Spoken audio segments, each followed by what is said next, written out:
Buongiorno da Leandro Maggi, buongiorno da Adria, quarta edizione Madonnari, nelle giornate del Festival Biblico lungo il corso Vittorio Emanuele e piazza Giuseppe Garibaldi. Guardiamo un po' di opere e ascoltiamo un po' i protagonisti di questa ottima iniziativa.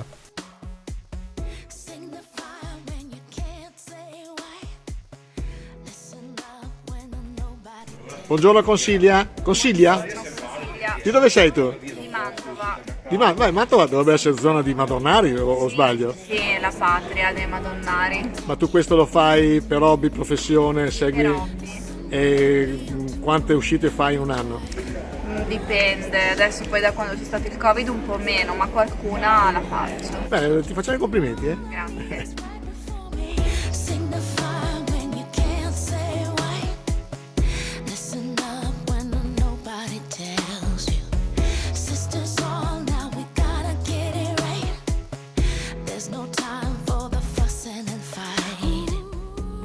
Buongiorno Valentina. Buongiorno. Anche tu da Mantova? Sì, esatto. Passione da quanto? Da quanto tempo è che lo fai? Sono più di 25 anni.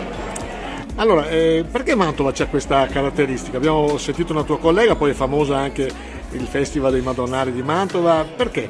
Sì, esatto, è da lì che nasce un po' la nostra associazione. Siamo tutti artisti che ci siamo conosciuti partecipando a quel concorso. Tu quante uscite fai in un anno? Ma dipende, negli ultimi anni purtroppo non tante, però in passato tante, in passato avevo quasi tutti i fine settimana occupati, ecco, e anche all'estero ho lavorato tanto, facevo questo lavoro. È diventata quasi una professione? Sì, per molti anni mi sono dedicata quasi esclusivamente a questo. Ti ringrazio, buon lavoro e complimenti. Grazie.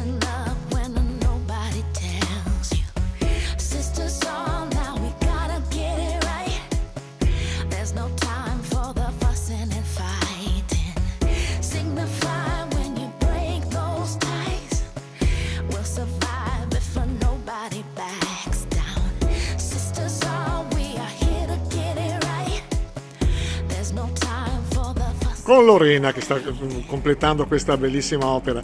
Allora, voi fate parte di un'associazione che si chiama? Sì, il CAM, Centro Culturale Artisti Madonnari di Mantova, però noi artisti siamo un po' di tutta Italia e quindi conferiamo tutti la stessa associazione e facciamo questi lavori quando veniamo contattati, insomma, nelle varie manifestazioni per esibire la nostra arte madonnara, quindi questa tecnica molto classica che risale così, è stata fatta inizialmente come a scopo votivo.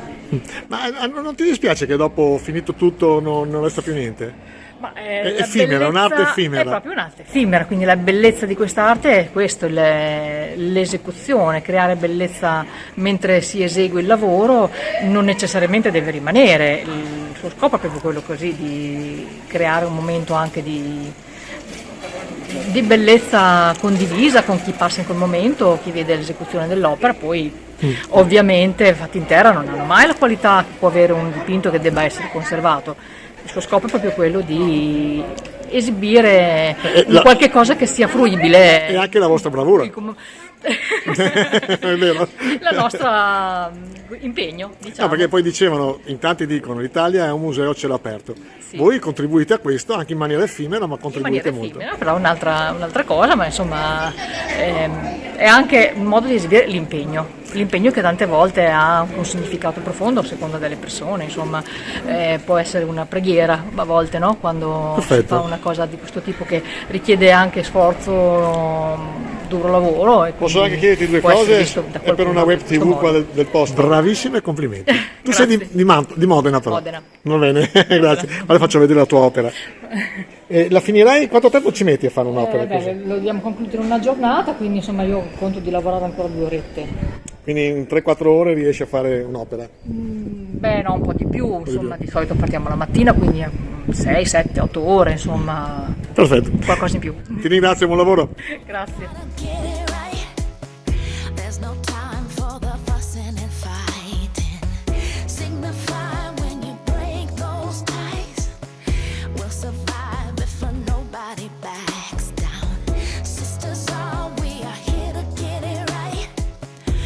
No time.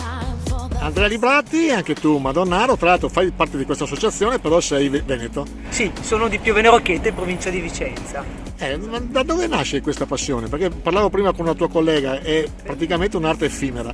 Andate via, poi il tempo, la pioggia cancella tutto, non ti dispiace?